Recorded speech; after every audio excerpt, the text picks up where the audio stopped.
I know many friends of mine who live in these humongous houses and say, I can't stand this house. I just want to live on a small house close to the beach because I love the sea and I just want to be free at nature and that's where I want to be. I hate living in this £5 million apartment in the middle of town. I'd rather be in a £400,000 house in the countryside so I could walk my dog.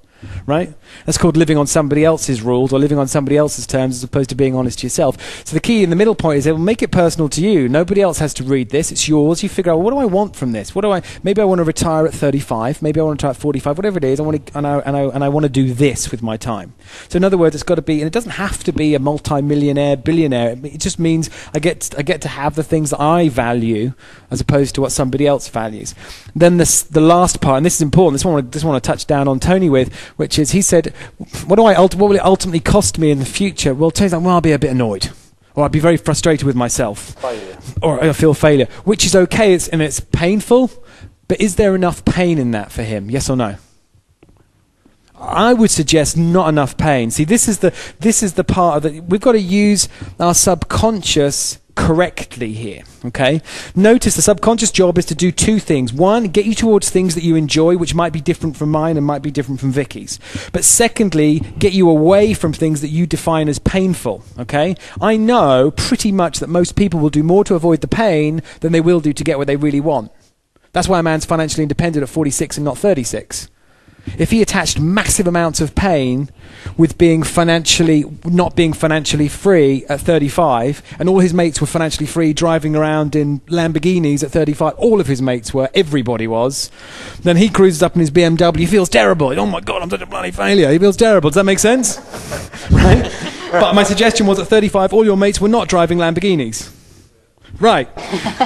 But if you were brought up in Beverly Hills and everyone was driving around in Lamborghinis, you'd have to step up a gear to make sure that you were kind of at least living with the Joneses and keeping your head above water. Would that be a fair statement? Yeah. So now we've got to a point where we've done financial independence. You're like, yeah, okay, cool. I can wake up every day and I don't have to go to work. I can walk around in my boxer shorts. Life is cool, but I want more.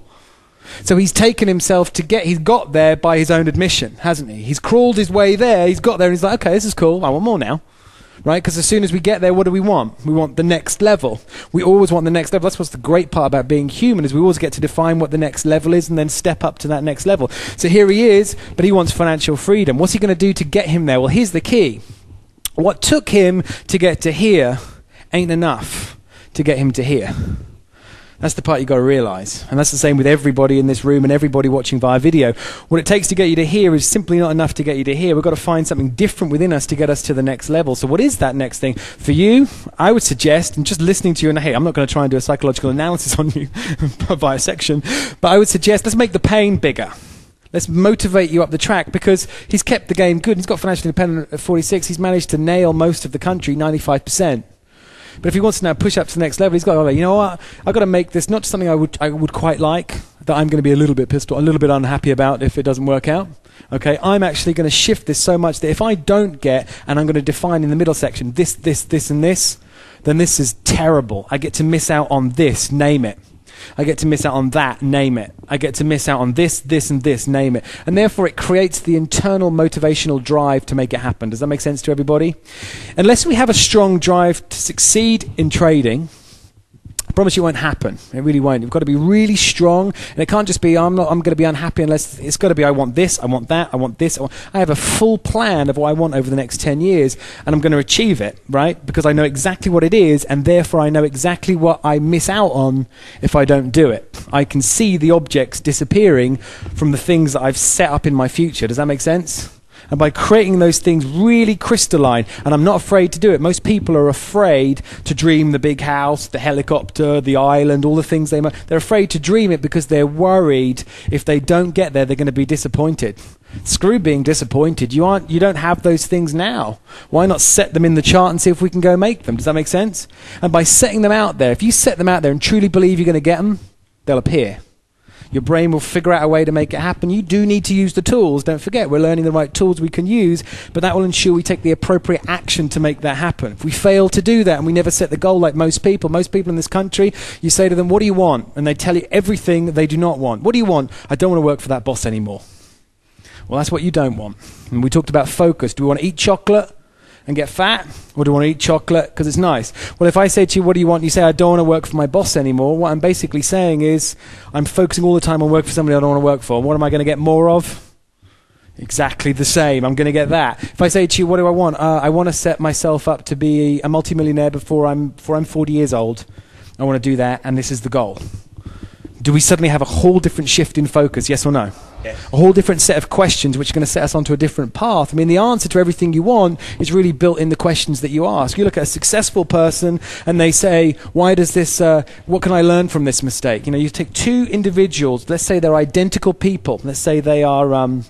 let's say they're brother twins, and one of them is completely successful, the other one is completely unsuccessful, and something happens equally to both of them, a trauma, let's say. Well, the successful brother says, well, what can I learn from this? What can I do? What can I learn from this so I can ensure this never happens again? And even if it does happen again, I get to grow from it and get to do more. That could be one thing that one brother might say. The other one might say, Jesus, why does this always happen to me? Why am I so unlucky? You know, why does this stuff always happen to me? And what does this person do? He ends up ending on down in this path, whereas the other one rushes off in this path. You know, one of the key things we need to recognize as investors or traders or people who are just trying to master an area of our life, the questions we ask in the moment when we're experiencing something really defines the outcome. In other words, it's not really what's happened to you. For trade, for example, I take your example, Paul, right? You're trying to pay a power play on a stock which comes out with a huge news warning overnight. Stock drops 22%. There's nothing you can do without a guaranteed stop loss to take the loss. And the question you ask from that is, why does this always happen to me? Or why has this happened to me? Or I'm not made for this, am I? And all that kind of stuff. That would be the negative side of it. Or I could say, wow, that's pretty painful. What can I learn from this?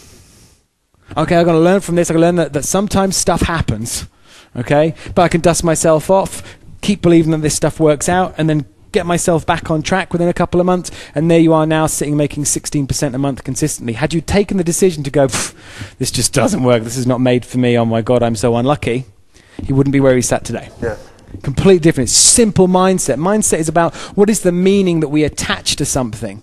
Stuff's going to happen every day. You cannot stop stuff happening to you. So many people, I mean, are control freaks. They can't control every area of their life because they're so worried if something goes wrong. Hey, you can't control things that are going to happen. Things are going to show up. Cars are going to bump into the back of your car. Things are going to happen, but the meaning you attach to it in the moment defines ultimately what the outcome gets to be. Does that make sense? So let's shift this, and for those of you watching via video getting all inspired and enthused here, let's make sure that we understand where we're coming from. Let's understand what we get if we sort this out and do it early. And hey, you know, build the dream here, achieve this. Build the dream here, achieve that. And there's always going to be a trailing lag. You know, go for 100, you're going to get 70. Go for 70, you'll get 50.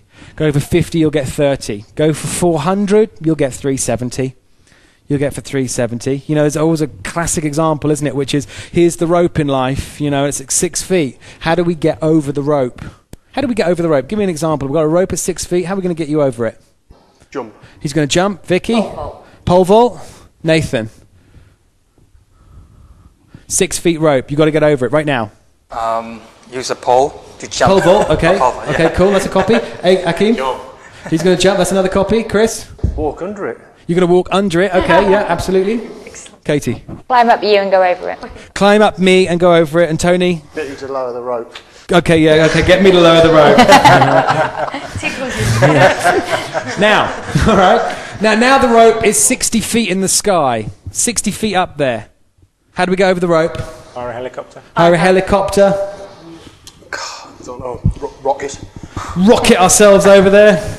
Parachute over it or something. Parachute because she's in an aeroplane. Learn to fly. Learn to fly. Hello. Well, let's end it on that one. Learn to fly. Isn't that it? That's very cool. Well done, Tony. Learn to fly. Nice. Yeah. What's my point other than that being a bit of a silly game?